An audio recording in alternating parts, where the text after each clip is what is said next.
Hello everybody. Today I'm in a lovely town in Kent called Sandwich, sitting here in a pub at 10 a.m, which is a little bit earlier than usual, but it's for a really good reason. I'm meeting the team at GrowUp Farms to learn more about how they are building a more sustainable food system for the UK. I'm joined by Kate Hoffman, who founded GrowUp Farms nearly 10 years ago, and Marcus Waitley, who is the CEO. Thank you both so much for joining me.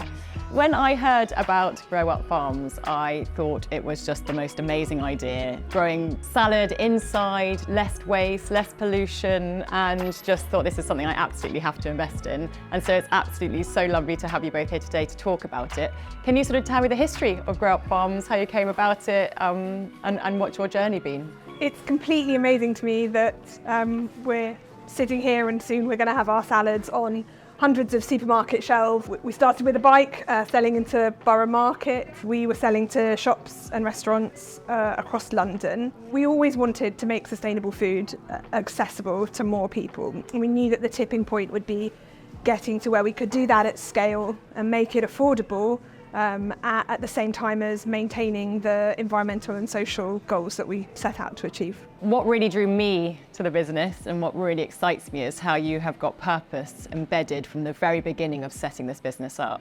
Can you sort of explain to me, was purpose a driver for you, and how have you embedded it into every layer of the business going like from 10 years ago to now? Yeah, when Tom Webster, my co-founder, and I set the business up, it was all about the impact that we wanted to have. And the reason why we set our own business up was because we were really passionate about what we could achieve. And then 10 years later with Pep and S, we're incredibly proud of what we've achieved over the last 10 years and where we've been able to reach this tipping point of growing food in a more sustainable way and making it affordable, but still hitting those targets. The positive impact that your farm is going to have in Kent is enormous, and I've got a few statistics here which I just think is just flabbergastingly brilliant. So you're going to be saving 370 million litres of water, 2.8 million miles of transport, 4,000 tonnes of food waste and 7,000 tonnes of CO2 every year. And that is just such an exciting blueprint for farming in the future. How are you going to work alongside the farming community to sort of help other farmers to grow plants that's normally imported from countries that have better weather all year round? Well, when we're growing in a vertical farm, what we're trying to do is give the crops the perfect environment to grow in.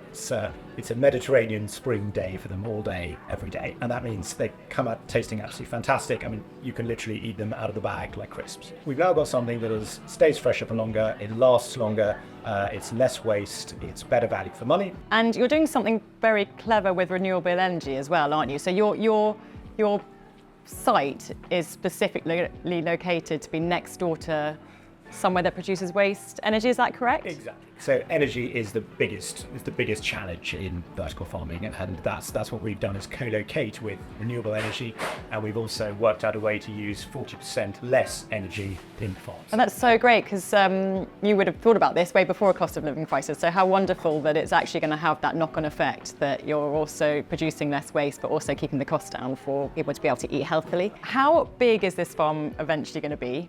And can you give us a sense of how it compares to traditional farming if you were to sort of make this amount of lettuce in a traditional farming way?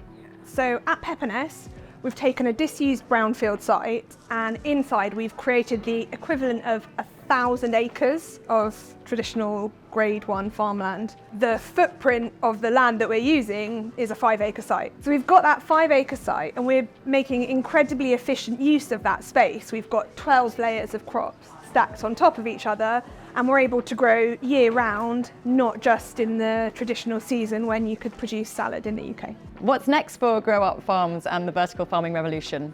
Ultimately, it's about growing the right food in the right way, and what we're doing has got to be part of the sustainable future of British farming. It's going to be one way that we build more resilience into our food system. It makes sense to grow crops that can't be grown conventionally outdoors, indoors like this, and reduce the environmental impact.